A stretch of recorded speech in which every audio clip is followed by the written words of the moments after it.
Hi, welcome to ICTBC Live here at Wichita Public Library. I'm Librarian Racine. I'm Librarian Sarah, here for another exciting discussion. This week, or this month, we're reading The Storied Life of A.J. Fikry. And I feel like everybody I've talked to about this book has been like, oh my gosh, I loved that book. And so they've read it and they just really liked it. And I've got to say, I agree with them.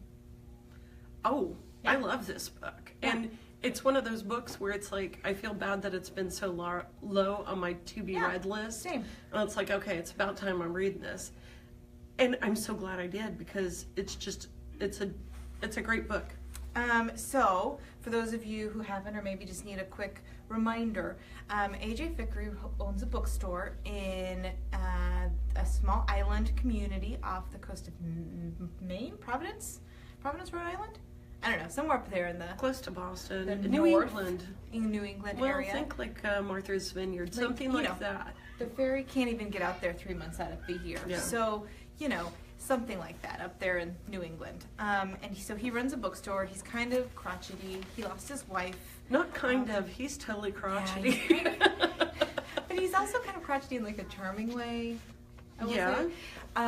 But anyway, so he's lost his wife in a horrific car accident, and somebody came in and stole his prized Edgar Allan Poe first edition that he was going to sell and make his fortune from. He was going to make like $500,000 because there were only 50 copies of it printed. Right. It was this. And so Tamerlane is his baby. It is his meal ticket. Because he's so upset after his wife died, he wants to sell his bookstore and move off to, I don't know, some to do maybe whatever. not cold community.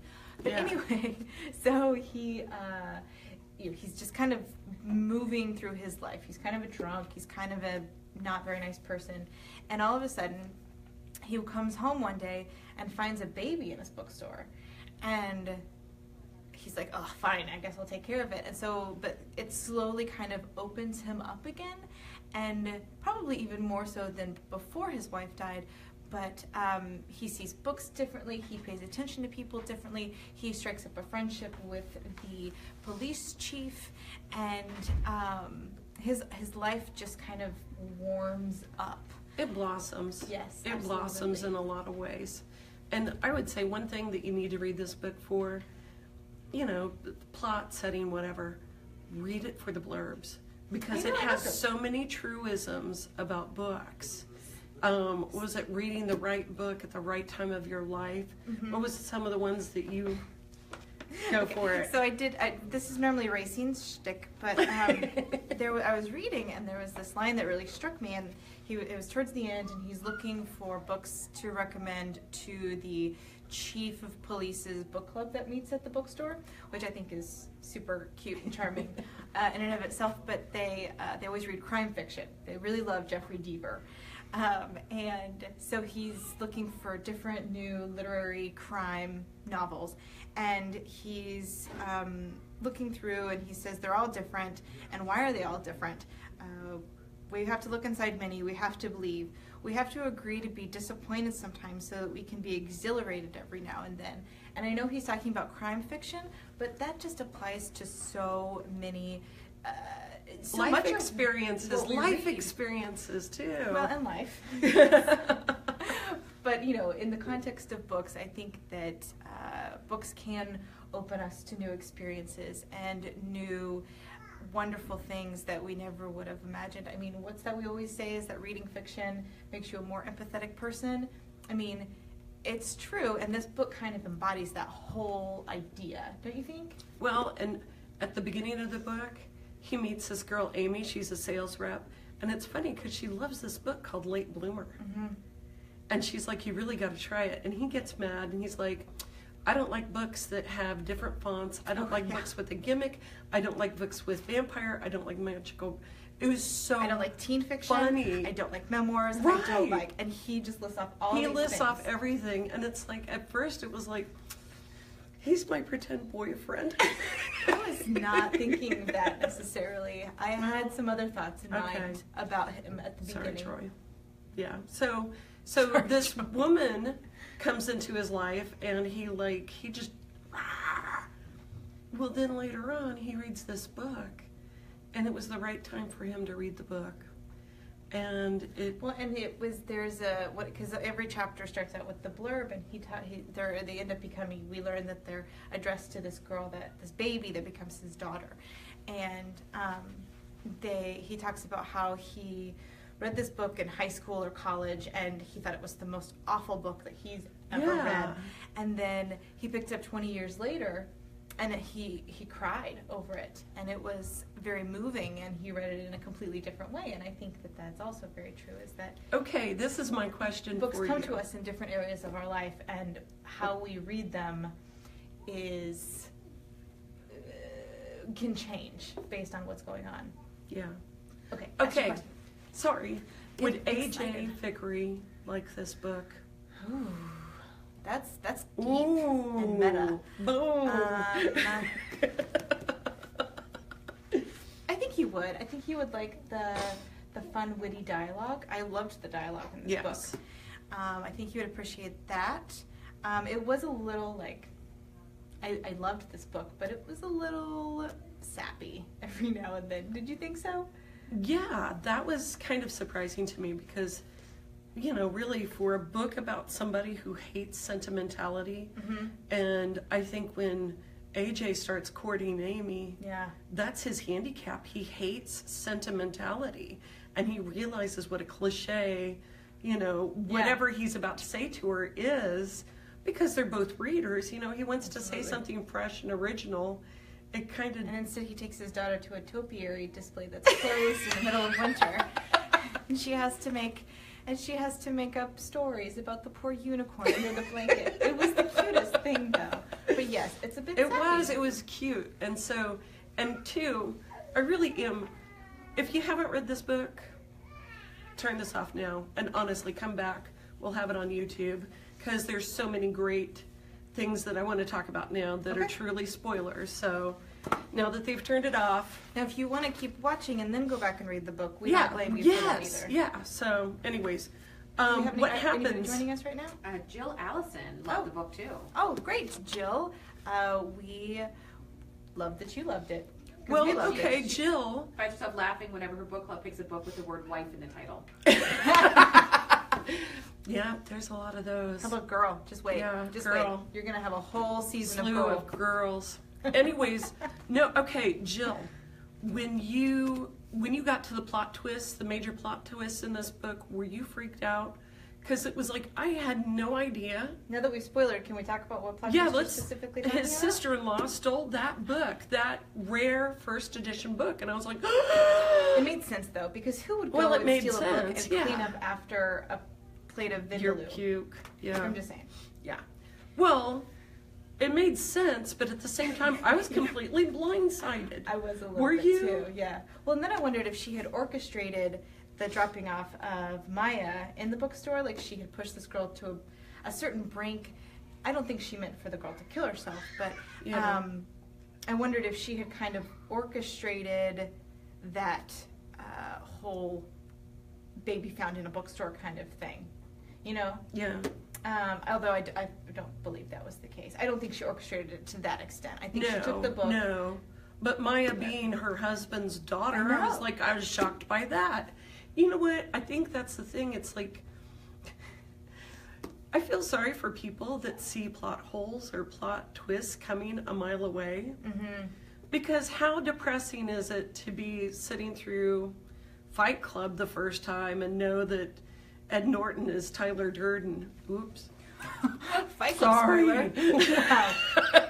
I mean, really, how sad is that? So, it's like, I'm like, okay, am I just being too naive when I'm reading?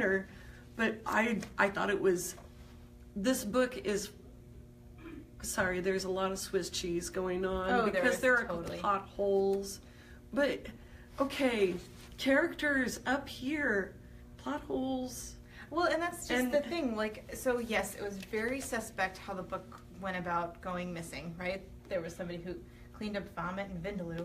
Yeah. And then they find the baby, and to be honest, at first while I was reading it, I thought that these plot holes kind of took me out of the story a little bit, where I was like, well, wait a second, we just jumped ahead. How fast?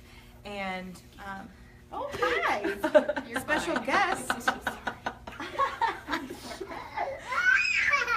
Oh, really unhappy. wanted to join us with this discussion today. Unhappy. That's rough. Well, maybe next time. Maybe in a few years. we'll catch you in 5 years. When we start breaking out into picture book talks. So they took me out of the story a little bit. I felt like they jumps ahead in time. But that being said, I was very willing to let that go. Yeah. Like you were saying, plot holes down here, characters up here, because by that time Maya's involved in the story, and You're in love with the character so much Yeah. and wanting to hear what they have to say next. and even that when it's secondary. when she's a baby and she's saying words, and I'm like, no 2-year-old can say that, even if she is a genius. Like, I don't believe that. But at the same time, is that really gonna bother me that much? Like, it's No. still super charming. Yeah, yeah. You have another And- question? Or Teresa comment? Snyder, loved the book, but thought so sad about Maya, but loved the love connection with Amy. So sad about Maya. But loves the love connection with Amy, and I think that Maybe she's talking about the very, very end when AJ. Well, and I can see where I would be sad about Maya because she's lost her mom. yeah. And that story she mean- wrote. Oh, yeah. Okay, was- sorry, another plot hole because she's only 14, but still. I know. We talked about that too. She's 14 and she's taking this creative writing class, and she's You know what? Now that we're talking about it, it's almost like magic realism. One of the things that AJ Okay. hates. There's a But then little it's- bit of magic to this story, but it's okay because that's you really love the interesting. people so much. That's really interesting because I feel like I was looking for a way to make it okay, and I think magic realism is the perfect way to describe that, because that's exactly what it is. I think that you're willing to overlook some of these things that couldn't possibly happen in real life. Oh, excuse you. That just kind of contribute to the story and make it And a make little it bit special. more. It's like a fairy sentimental. tale. And Oh my gosh, it's Breakthrough? fantasy. you think? Bibliophile fantasy. Whew. Anyways. I love it when we make breakthroughs in these discussions. I do too. Well, so okay, Maya, we were talking about how it was sad that she lost her mom. Do you think it was better that she grew up with AJ or Ismay? Oh, AJ, absolutely. I think that they kind of came to each other in a point in their lives where they really needed each other. I think if she had ended up with Ismay, there still probably would, as much as she wanted a child. I mean, she wanted a so many child miscarriages, bad. and it was just very, very sad for her. But I Yeah. feel like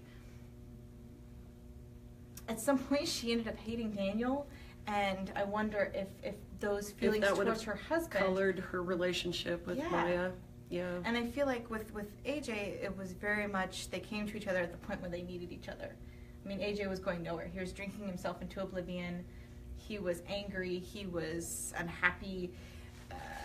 And then, like, this tiny little ball of fire just started to kind of warm up. And you're right, it, like, blossomed, and it was beautiful. I love that Ismay was the godmother because she was able to come in and contribute at times, being a neutral female, not a girlfriend, not Right. a mom, but say she needs to go to dance lessons, she needs to, Yeah. you know, things like that, and that was good. And She's so what did you kinda think got it. about Maya's godfather? Which I don't was know how to the say the- Godfather? Daniel? No, The the chief. cop? Lambias? Lamboise? Lamboise? I don't know. I'll speak French. I think we discovered that with Louise Penny. But I think I can safely say that the police officer was my favorite character. Yes, he was my favorite character too. I read him in a Louis C.K. voice, very much because he called to mind the cop, for me, the cop from Parks and Recreation, the TV show. And so, because he's well-meaning, he's kind of, well, I called him dopey, but you said that wasn't the right word. No, he's got a good head on his he's definitely got a shoulders. good head on his shoulders, but he's very He's like the mellowest guy ever. super mellow. Yeah, and I just looking think out that for everybody. any kind of situation, he's going to be nonplussed. You know, it's going to be, okay, what do we need to get something done? Or, you know, it's not going to be like, wow, do this, do that. Did you love the story towards the end where he tells of the kid who was sneaking off to the library to read Infinite Jest? And so they gave him a 2-week suspension so that he could have 2 weeks to finish the book. I thought that was like the cutest thing. And again, somebody whose life was changed for the better because of books. I mean, he only came into the bookstore because he wanted to check on AJ and Maya, and they ended up having this wonderful friendship. He became the godfather. He got those shrimp from Costco, and just, you know, they became a little family. And thank you, Gabrielle Zevin, the author, for such a wonderful book. And you know what's funny? Did you see that her previous books are all pretty much like teen paranormal books? Are they really? Yes. Oh, that's hilarious. Because that's exactly that's the what book that he AJ hates. Yeah. So how are we doing on time? we're getting pretty there. close. Well, so. and I just also wanted to point out, because Teresa had that comment about the love story between AJ and Amy, and I really do love that they found a shared love over this book, even though the book was not real, and it was a fiction, and they had that awful incident with the Santa Man who pretended to be the author of the book that they loved. Yes. The true author was actually a woman. And you said something interesting about that. I don't remember what I said. What did I say, Racine? Well, I had no idea. Like we were talking a little bit about when we discovered that it was a fake, and I really had no idea. I mean, you know, I had my doubts when the Santa Man asked for a glass of wine at 1 o'clock for a garden party, and then asked for another.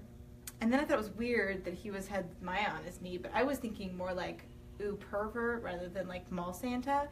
So I was like, whoa, too far. And then, but I